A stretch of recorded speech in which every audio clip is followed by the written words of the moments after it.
Zeal and judgment went for a walk, went for a walk, went for a walk. Zeal and judgment went for a walk, went for a walk, went for a walk. Zeal said, I love your wisdom, your ability to discern every thought, word, and action guides the light at every turn. I need your mindfulness to temper the fire in your soul and take the time to be holy. Together we are whole. To take the time to be holy. Together we are whole. Here we go now. Zeal and judgment went for a walk, went for a walk, went for a walk. Zeal and judgment went for a walk, went for a walk, went for a walk. Zeal and judgment went for a walk along the riverside. They agreed to strike a balance that could not be denied. I won't judge you, you don't judge me. With zeal we will ride and take the time it takes to be holy, and in time we will abide. And take the time it takes to be holy, and in time we will abide. Yeah, zeal and judgment went for a walk, went for a walk, went for a walk. Zeal and judgment went for a walk, went for a walk. One more time. Zeal and judgment went for a walk, went for a walk, went for a walk. Thank you.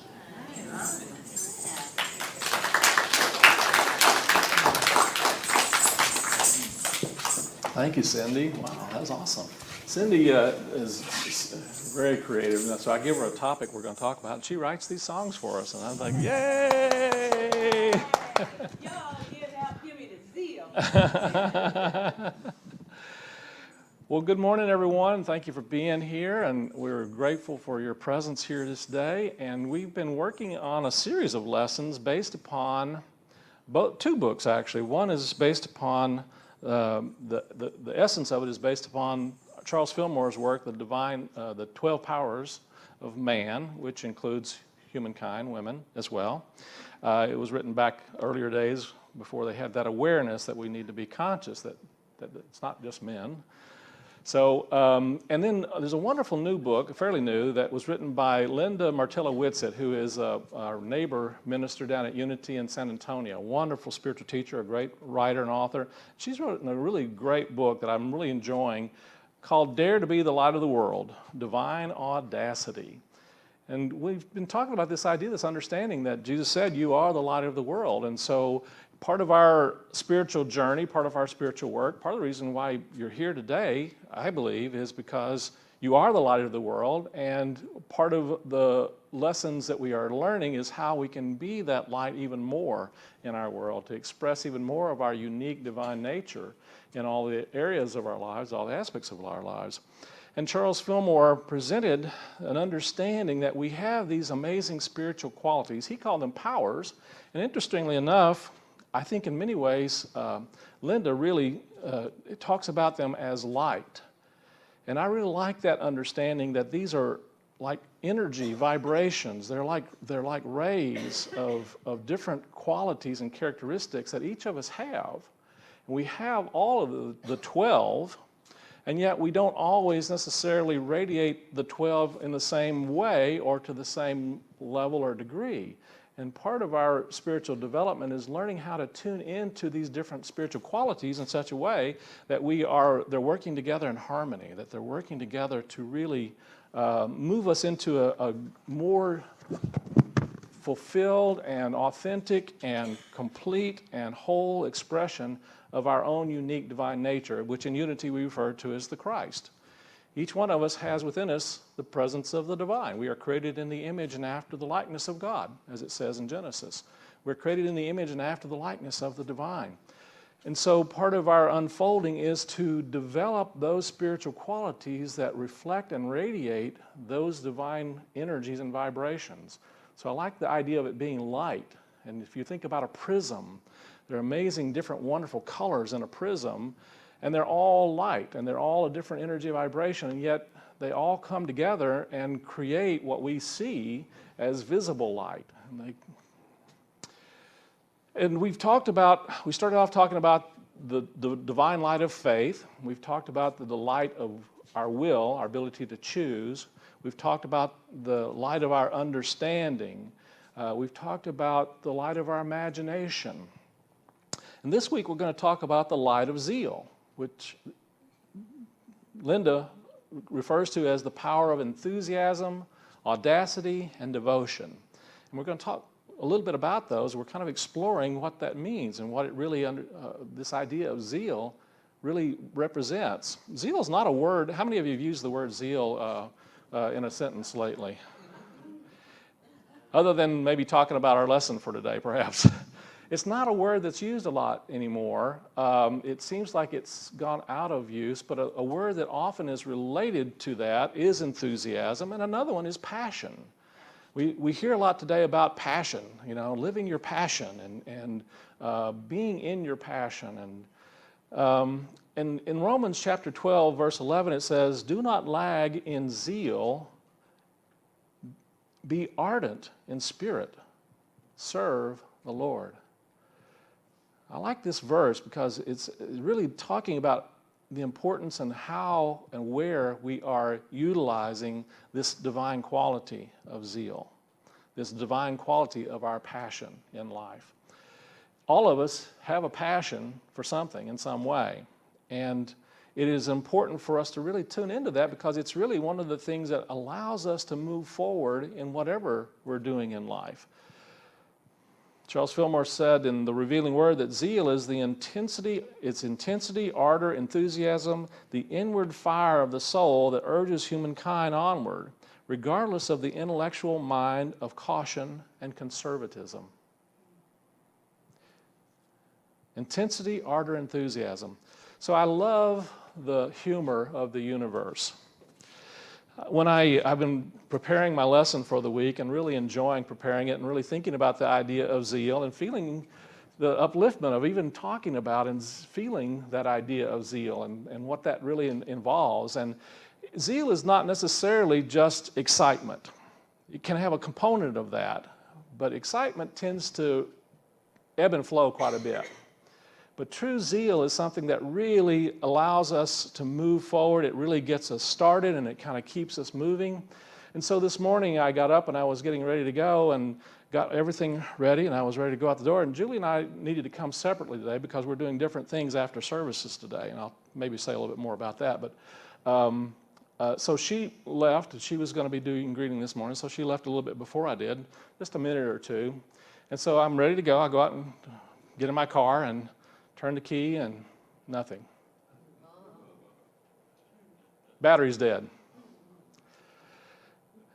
And so I thought, okay, well, what am I going to do? I thought, well, I'll call Julie and see. Well, she's not going to answer the phone. She's driving. And I thought, what can I do next? So I remember my neighbor across the street is really always very helpful, always nice. So I went across the street. Another nice guy named Tony, by the way. And so I went over to Tony, and Tony's just a great guy. And I said, I really need your help today. Can you give me a hand? And he said, oh, yeah, absolutely, no problem. Came right over immediately. And like I said, I got to be there to give this lesson in 30 minutes. So this happened at about 10 o'clock today. So he came over and he started the car. And we're able to. It didn't start at first, but we let it run for a little bit, and it started up. And so I was able to thank him and go on. And I got here. And as I'm driving along, I couldn't help but laugh, because of the wonderful metaphor and symbolism of what zeal really is. Zeal is like the juice in your battery, if you think about it. You don't really get started unless you've got some zeal going for you. You don't get anything done. The engine doesn't even turn over unless you've got some zeal moving you. That's a great symbol for zeal. I just love how the universe gives us these little lessons right when we need them, right? And I'm also very thankful and grateful to my neighbor that he had the energy and the willingness and the zeal to be able to come and help someone. And so that was a gift as well. Charles Fillmore, the co-founder of Unity, when he was 94 years old, said this: I fairly sizzle with zeal and enthusiasm and spring forth with a mighty faith to do the things that ought to be done by me. going to say it again because it's just a powerful statement. I fairly sizzle with zeal and enthusiasm and spring forth with a mighty faith to do the things that ought to be done by me. Isn't that a powerful statement? Isn't that a great statement? And really, if you think about it, it's one of the things that really moves us forward in life. If we are not really developing and allowing that energy of zeal into our energy and field and being willing to allow it to come through us in some form, in some way, we really don't have the juice in our battery to accomplish all the things that we maybe say that we want to do or intend to do or desire to do. We can have a desire, but if we don't have the juice in the battery of zeal to move us forward, we'll never move forward toward our desires. Isn't that true? And so really we need to be open to the energy of zeal. And zeal sometimes is taken really very well, and sometimes it's a little bit, we get a little uncomfortable with it at times. And so we're going to also recognize that there are ways that we can work with zeal that are very powerful and creative and help us to move forward in a positive way in life, but we can also misuse our energy of zeal. I won't get into that at this point because I want to share this story that Linda talks about of a childhood friend that she had. And Linda's childhood friend, her name was Gina, and Linda said that she had a life that Linda wanted. Her family was just very boisterous, very outgoing, very laughing all the time and always making, just having a great, just always seemed like everything was just with gusto and always competing for the floor and always just really talking over each other. And her family was actually much more reserved, much more quiet and nothing could go on in her house that wasn't, that wasn't peaceful and quiet, and she just really was jealous of her friend because her friend had this wonderful, powerful experience of having this family that was just always lively and always doing these amazing and the life of the party kind of things. And she didn't discover that until some years later, until her friend and she were both adults, that in reality, her father, Gina's father, was actually an alcoholic and was really fairly abusive and very overpowering and very much a bully. And they covered it over a lot. They covered it over with their boisterousness and with their enthusiasm. And so one of the things that she realized is that all of those things that she saw in terms of zeal were perhaps not necessarily the most creative and constructive use of that energy. You can have zeal for something in life, and it can be not in a healthy way. Unfortunately, we see this today in our world. There's a huge, amazing amount of zeal in our world. There's an amazing amount of zeal in our country and in other countries, and oftentimes that zeal is not combined with an understanding or with wisdom. If we're not combining our zeal with wisdom and understanding, with compassion, we're oftentimes using it in destructive ways. And so it's really valuable to recognize that it's not to put a diminishing energy on zeal in any way, but to learn that we always want to allow our zeal to be channeled through the energies and work together with the energies of understanding and of wisdom. Does that make sense? And love and compassion. So zeal is a powerful energy, and it's not necessarily always excitement. Excitement is fun and it's important. I think I like roller coasters. Those are a lot of fun, but they're often kind of short-lived at times. And so it's not necessarily always that your life is always in a high state of excitement. Sometimes that's just simply being manic, and we certainly have had different experiences of that. And so that's not always the best energy and use of zeal in life either. Sir John Davis says that zeal without knowledge is the sister of folly. We can certainly see a lot of places in our world today where there's tremendous zeal, but very little truth. And if there's not a real resonance of truth behind our zeal, it can actually lead us in ways and directions that actually can be harmful not only to ourselves, but as others as well. In the 12 Powers of Man, Charles says, zeal is the mighty force that incites the winds, the tides, the storms. It urges the planet on in its course and spurs the ant to great exertion. And he goes on to say, to be without zeal is to be without the zest of living. Zeal and enthusiasm incite to glorious achievement in every aim and ideal that the mind conceives. Zeal is the impulse to go forward, the urge behind all things. The man without zeal is like an engine without steam or an electric motor without a current. Isn't that interesting that I would have that experience this morning? Just totally, I tell people that I love, coincidence is God wishing to remain anonymous.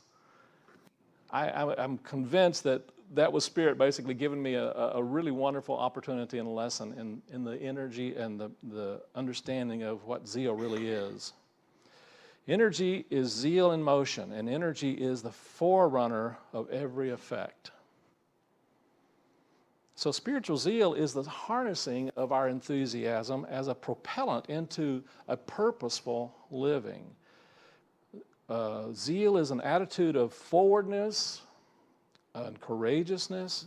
Zeal is single-minded devotion to one's purpose and passion. Zeal is also our rightful power of enthusiasm and audacity and devotion.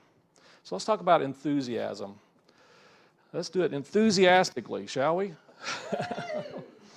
So it's our eagerness of life. Enthusiasm, it's our eagerness, it's our interest in and optimism in our intentions for our plans. It is very noticeable in whatever we're doing. People living in a high level of zeal are often described as energetic, bright, and filled with light, zestful, exuberant. But it's also, there's a steadiness to it. And it's important to understand that zeal is not necessarily just something that we get up and cheer and rah-rah, although that's enthusiasm as well. Immediately after the service, one of the reasons why Julie and I are taking different cars is I happen to be, some of you may be aware, I happen to be a Seahawks fan. And one of the reasons I'm a Seahawks fan is because of the amazing zeal and enthusiasm, not only of the players on the field, but also of the fans.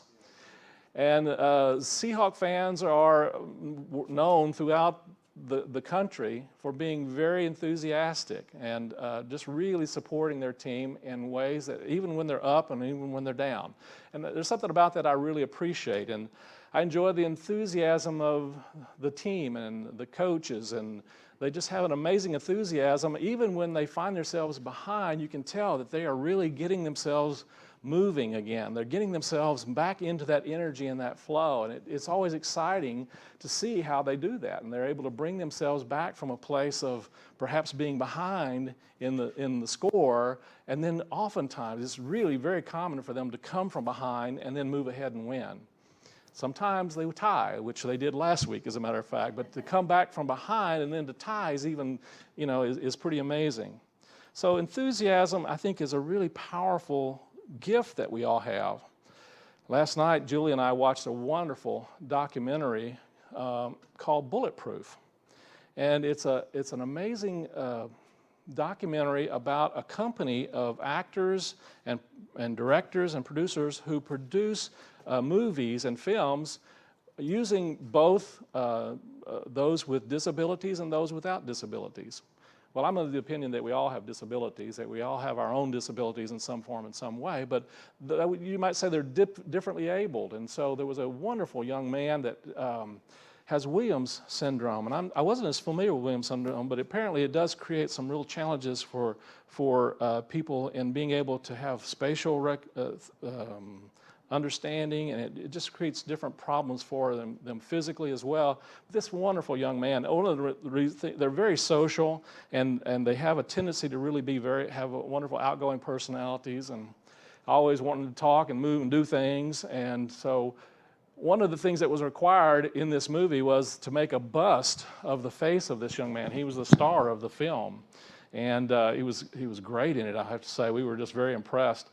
And so in order to be able to make this bust of his head, his whole head, they had to put a thing over his head here, and they put this putty all over his head and his face, and all he had was like two little slits for his nose to be able to breathe, and he had to stay in that for an hour. And, you know, this is someone who has a little challenging staying still for 2 minutes, you know, and I kind of like some myself at times. But it was really kind of wonderful. And so after the hour was up, they began taking off and, you know, peeling off this mask in order to create the head that they wanted to create. And after he got it all off, he coughed a little bit, and they said, "Well, what were you thinking while you were in there?" And he says, "You know, I was just really thinking how great life really is." And I thought, wow, that is just absolute zeal and enthusiasm for living and for the experience he was having and being able to be a part of this wonderful company and to being a part of a project that really allows him to express himself in ways that perhaps he had not been able to before. It was a wonderful, moving experience. So we're probably going to show that one for our spiritual cinema coming up pretty soon. So I think there's a saying from a work called The Positive Principle Today that says, think enthusiasm, talk enthusiasm, act enthusiasm, and you are bound to become more enthusiastic. Life will take on a new zest, deeper interest, and greater meaning. You can think and talk yourself into dullness or into monotony and into unhappiness. And by the same process, you can build up inspiration, enthusiasm, and surging depth of joy. It's great. The great coach, Vince Lombardi, great football coach, he said, if you aren't fired with enthusiasm, you will be fired with enthusiasm. Well, I'm going to suggest to you that's true in life. That if we're not fired with enthusiasm, you can bet life is going to fire us with enthusiasm. And Ralph Waldo Emerson said, nothing great was ever achieved without enthusiasm. And one of the things that occurred to me as I was really reflecting on this idea of enthusiasm and the importance of it is that, you know, the reality is that you and I will never experience joy unless we also experience enthusiasm. It's one of the components of joy. So if you want to experience more joy in your life, practice enthusiasm. I would say joy is really an expression of enthusiasm and love combined. Perhaps some other qualities as well, but definitely those two. So if you want to have more joy in your life, find what you are enthusiastic about. Find what your passion is. Open yourself up to listening to what that passion truly is and allow it to come from the battery of your essence and to charge whatever you're doing. Whatever you're doing in life, do it with that energy and enthusiasm. And so the second thing that Linda talks about in terms of zeal is audacity. Isn't that a great word? How audacious. Some would say that my shirt's a bit audacious today, but I like Hawaiian shirts and I like being in the Hawaiian spirit. So audacity, according to Charles Fillmore, is an aspect of zeal relating to our inherent evolutionary impulse. He taught that zeal is the great universal force that is impelling humankind to spring forward in a field of endeavor and to accomplish the seemingly miraculous. This is from Atom's Smashing Power of Mind. I love just the title of that book, Atom's Smashing Power of Mind. You say that a few times and you can be really enthusiastic. So audacity is a necessary quality for our successful human life. Without that forward thrust of audacity, we get stuck. We stay where we are. We don't move forward in life. We humans would crumble under the weight of all kinds of difficulties and challenges that befall us, and we would actually find ourselves just pretty much staying where we are. So there's an energy and enthusiasm that has to do with stepping out, being audacious. There's a story I came across of a husband that was advised by his physician to really assert himself. You don't have to let your wife henpeck you. Go home and show her who you're the boss.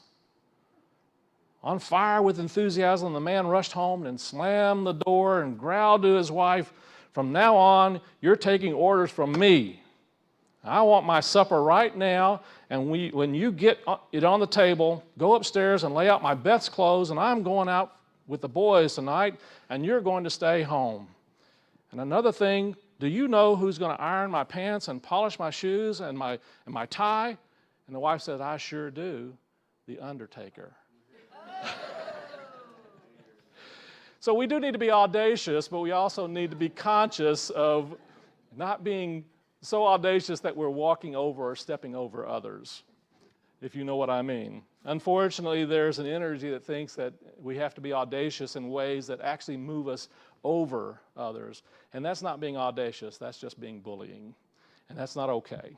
It doesn't work. It will always come back on us. So audacity is a strong attribute, equally subjective and negative or positive in our understanding. There's a story about a student at Cambridge University. He entered the classroom on exam day and asked the proctor to give him cakes and ale. And the proctor refused and expressed astonishment that this young student would have the audacity to ask for cakes and ale. At this point, the student read from the 400-year-old laws of Cambridge, which were written in Latin and still nominally in effect. The passage read by the student said, "Gentlemen sitting for examinations may request and require cakes and ale." And the proctor was forced to comply. And so Pepsi and hamburger were judged to be the modern equivalent at that time. And so the necessary accommodations were made for the student. And after all, the law was on his side. So 3 weeks later, the student was summoned into the Office of Academic Affairs to face disciplinary action and was assessed a fine of £5. Now, he was not fined for demanding cakes and ale because that was the law, but he was fined for blatantly disregarding another obscure Cambridge law because he failed to wear his sword in the examination.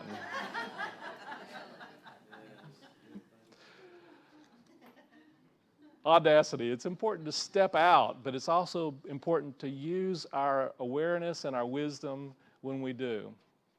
Audaciousness is an 8-year-old student in San Antonio who addressed the city council to oppose fee increases for dance classes.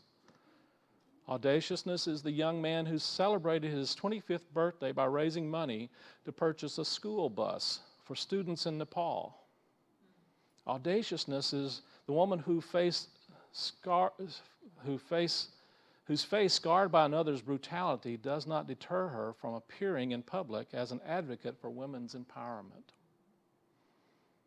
Audaciousness is the student who failed math but returns the next semester with winning strategies. And audaciousness is you when you courageously overcome seeming obstacles in service to a compelling purpose. This is from Linda Mertillett-Whitsett. I love this paragraph. Audaciousness is you insisting that no material circumstance can interfere with your ability to shine your light and your spiritual nature. And so in the field of audacity, our electricity is noticeable. We dazzle and we shimmer and we sparkle and we shine. Literally, our positive spiritual forwardness is contagious. So when we step forward into our light, we are there making a positive and powerful difference in our lives and in the lives of those around us. I'm reminded of the quote from Marianne Williamson, who says, "It is not our darkness that we fear, but it is our light." Who are you not to let it shine? Paraphrasing. Who are you not to let your light shine? The truth of the matter is the world needs the light that you have to share. And so part of our zeal is learning to step out into what we are being called to have, to be, to do, and to be the difference in the world. Be the change we want to see in the world. And then there's a third quality that Linda says is a part of zeal, and it's important understanding in a distinction, I think, between simple excitement and real zeal, and that is devotion. You really cannot experience, if you're not really experiencing a sense of devotion to your purpose, then it's not truly zeal. It may be an excitement, it may be something that is new, but real enthusiasm has a sense of devotion to it. There's a wonderful story of an American engineer who was sent to Ireland by his company, and it was a 2-year assignment. And he had accepted it because it would enable him to earn enough money to marry his longtime girlfriend. And she had a job near her home in Tennessee, and so she wasn't able to go with him. And so their plan was to put that money together, put it aside, and put a down payment on a house when he returned. And so they wrote often back and forth to each other, and as the lonely weeks went on, the girlfriend began expressing some concerns that he wasn't being true to her. And exposed as he was to all the beautiful Irish lassies. So the young engineer wrote back, and he declared with some passion that he was paying absolutely no attention to the local girls. He said, I admit, he wrote, that sometimes I'm tempted, but I fight it. I'm keeping myself for you. And in the next mail, the engineer received a package. And it contained a note from his girlfriend and a harmonica. He says, I'm sending you this note, this harmonica, so that you can learn to play it and have something to take your mind off all those other girls. And so the engineer replied back, and thanks for the harmonica. I'm practicing on it every night thinking of you. And at the end of the 2 years, he was excited to return, and the engineer was transferred back to the company headquarters, and he took the first plane back to Tennessee and was excited to be reunited with his girlfriend. And her whole family was there, but as he went in and rushed to embrace her and give her a kiss, she said, hold on there just a minute. Billy Bob, before there's any serious kissing or hugging going on, I want to hear you play the harmonica. There's a difference between excitement and real enthusiasm. And enthusiasm really has a component of devotion to it. And that devotion really speaks to our ongoing energy toward our desire, our purpose, our passion.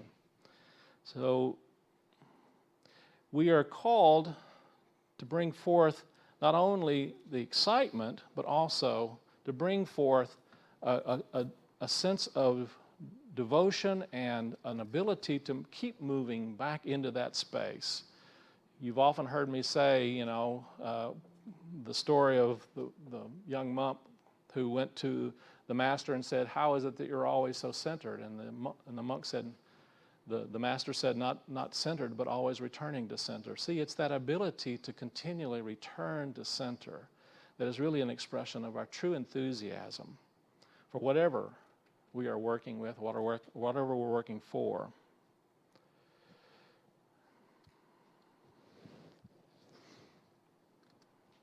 So devotion is our capacity for wholehearted, single-minded attention. It is our power of intensity, the fire in your belly. As an aspect of zeal, devotion fulfills the law of mind, which is where thought goes, energy flows. Where thought goes, energy flows. The flow of energy responding to devoted attention is not random. It is precise, amplifying, and reproducing the original thought. In Unity, we do teach this understanding that thoughts held in mind produce after the kind. But I'm going to suggest to you that there's actually more to it than just the thoughts, and there is also the emotions. In order to bring something into our awareness and into our experience, we have to combine the head and the heart. And the heart really is where our energy of zeal emanates from. It is really in many ways like that battery that kind of moves us forward. We can have a thought or an idea about something, but we will not move toward it, and it will not move toward us unless we also are putting a charge in it. And that charge is that energy of enthusiasm. If we don't have some energy of enthusiasm about what it is that we're holding in our thoughts, and enough energy around that to be able to bring it back into our thoughts, over and over again and to hold to it in a consistent and disciplined way, then we're basically just allowing a thought to come into our awareness. So it's the holding to the thought that really allows it to come into our energy and awareness, and it does bring it into our manifest world. It already exists in the possibility, it already exists in spirit, but in order for us to really, for it to show up for us, we've got to be tuned into it on the same energy and vibration. And our energy of zeal can help move us in that direction. And so, one of the things that Linda says that I think is really valuable, he says, there was a young man who seeks a famous martial artist with whom to study. And the young man tells the master of his desire to become the best martial artist in the world. And he asked the master, "How long will I need to study?" And the master answered, 10 years at least. And the young man thinks, well, 10 years would be far too long. So how long if I really applied myself and studied harder than any other student? And the master said, well, definitely 20 years. And the young man was kind of perplexed on why working toward harder than anyone else would it take twice the time? And the master said, because one of your eyes will be focused on the goal and only one focused on the present moment. In order to really achieve what you want, you must be focused now.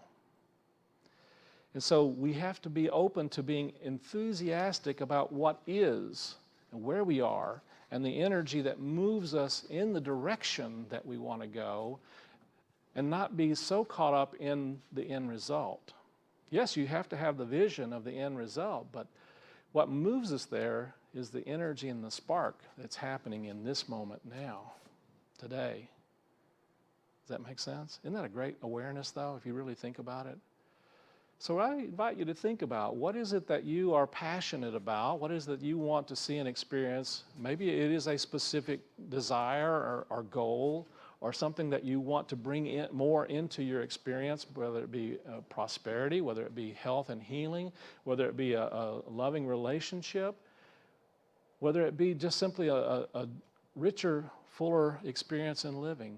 Whatever that is, have a vision for it, as we talked about in our imagination, but then begin to really tune into what is the thing that I can do today that will move me a step closer to experiencing that. And what's the energy that I'm putting in taking that step? That's where true enthusiasm moves us.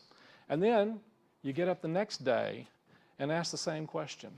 What step can I take today that will move me a little closer to manifesting that in my life, to bring it into my experience? And then you get up the next day. Now see, that's true enthusiasm. When we continually go back to what's happening now and what can we do today that moves us into that energy and that awareness, that possibility of a greater good. So I invite you for this week to take some time and really meditate on, to allow yourself to tune into the energy of zeal. Find ways that you can do whatever you're doing with more enthusiasm, with a greater sense of upliftment, of possibility, of, yes, excitement, and be open to allowing that enthusiasm to pour forth from your heart into whatever life is calling you to do, to be, yes, to have, and to experience in your world. That's our lesson for the week, but it's probably an ongoing one. If we have real enthusiasm for our spiritual growth, it will be. So have fun with that this week. There's an element of play and enthusiasm, so it's important to really tune into that energy of play as well. So let's move into our meditations. To move into a comfortable place now, and just take a nice deep breath. And as you breathe in and out, just allow the energy of the heart to expand with zeal. You can be relaxed and feel enthusiasm and zeal at the same time. You know that? You can be peaceful.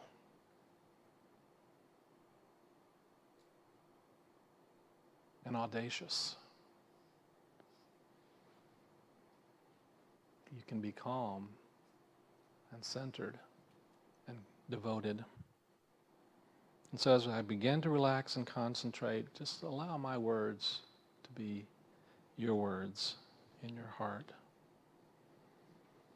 And I gently stretch my upper shoulders and neck, and slowly I rotate my head, beginning chin to chest and moving in the direction of my left ear, then chin to chest, and then right ear, and breathing in and out intentionally, softening, inhaling, lifting my shoulders toward my ears. Hold that posture for a moment and breathe, and then release it and just gently become still.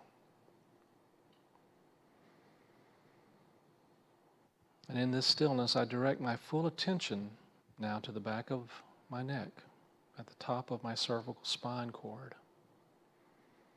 Here, where the lower brainstem or medulla oblongata connects to my brain and my spinal cord. Here lies the center of my spiritual power of zeal.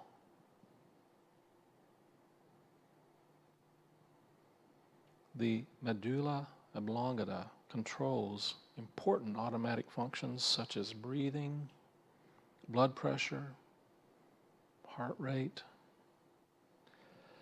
And so I visualize a vibrant orange glow permeating the back of my neck and deep within my brain, and I send this message to relax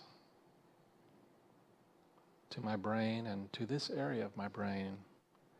And I sense the slowing of my breath.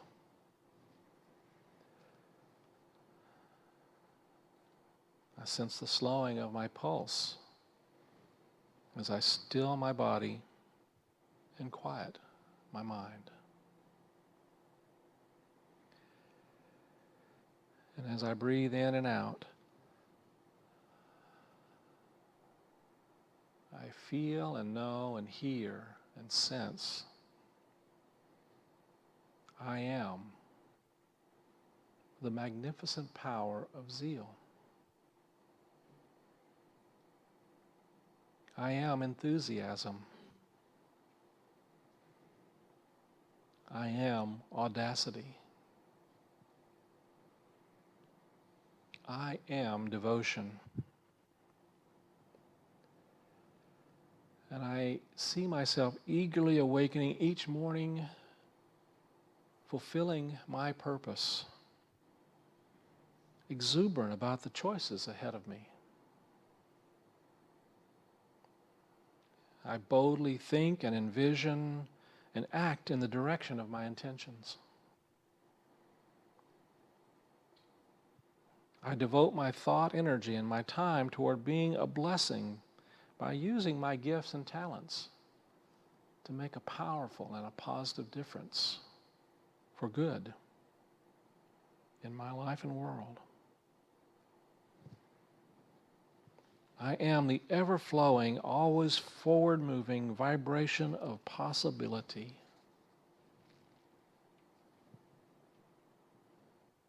I remain attentive to the present moment, knowing that my focus on the present is my ticket to my desired future. I am centered in the evolutionary divine power of zeal and an inexhaustible supply of passion and readiness. And I do not dissipate this power by empty or frenetic activity. Instead, I remain wholehearted, focused, single-minded in my spiritual practice, my practice of enthusiasm, my practice of audacity, my practice of devotion.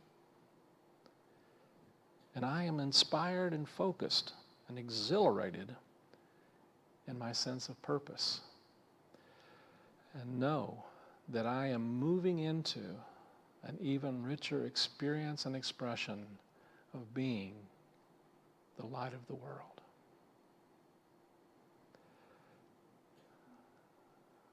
From the heart of Spirit, through my heart, I allow and choose and step into that light of being the light of the world. And so it is. And so it is. Take a nice deep breath. Breathing into that heart space, give thanks. Take one more nice deep breath for the audacity to be the light of the world. Take one more nice deep breath and let your awareness be in this room, this time, this place, and give thanks, knowing that there's an amazing and powerful spirit of Zeal working in and through you to do great things. And so it is. Amen. Amen. Namaste.